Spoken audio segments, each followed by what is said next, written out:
You know that moment when your mind goes blank, right when someone looks at you. Not later, not at home, but right there. You're standing there, and suddenly, everything disappears. Your thoughts, your words, even your sense of who you are in that moment. And it feels so real, like something is wrong with you. But it's not. That's not random. That's your nervous system taking over. Because when your brain doesn't feel safe, it doesn't focus on talking. It focuses on survival. And survival doesn't need perfect sentences. It just needs to protect you. So instead of thinking, what should I say? Your brain starts asking, am I safe? Do they like me? Am I saying something wrong? And here's the part most people don't understand. You cannot think clearly while your brain is scanning for safety. It's one or the other. And in that moment, your brain chooses safety every time.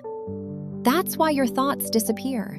Not because you're awkward, not because you're bad at talking, but because your brain is protecting you.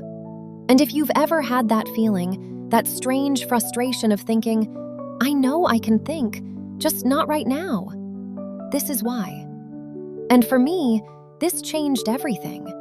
Because I started to notice something. When I'm around people where I feel equal, where I feel safe, I can talk. I don't overthink. I don't freeze. I just am. But the moment I feel just a little bit less than, like I have to prove myself, everything changes. My body tightens, my thoughts slow down, and my brain shuts off, fast. And suddenly, even something as simple as saying, hi, feels like too much.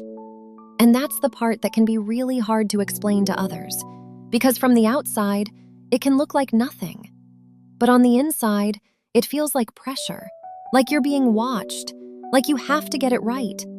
And that pressure is exactly what shuts your brain down. So I stopped trying to get it right, and I started doing something much simpler. I told myself, I don't need to be interesting, I just need to be curious. And that small shift removed so much pressure.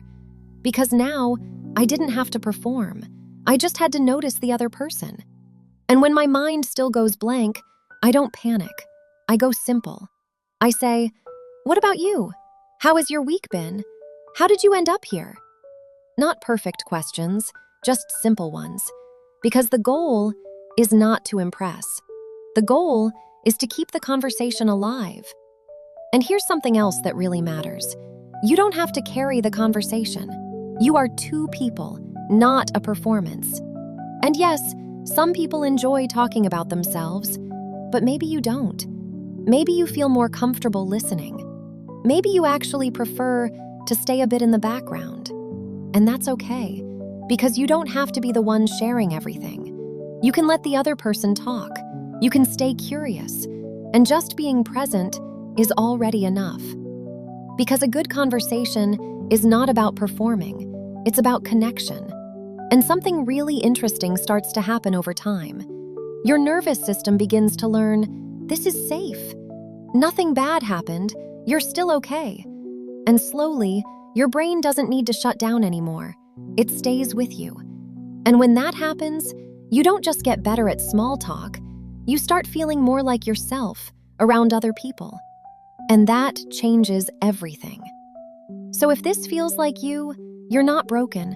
Your system just learned to protect you. And that you can change. If this made something click for you, you're not alone. This is exactly what I explore on Quiet Power. Not just what to say, but why your mind reacts the way it does and how to gently change it. So if you want to feel more calm, more clear, and more like yourself in conversations, you can follow, and I'll share more with you.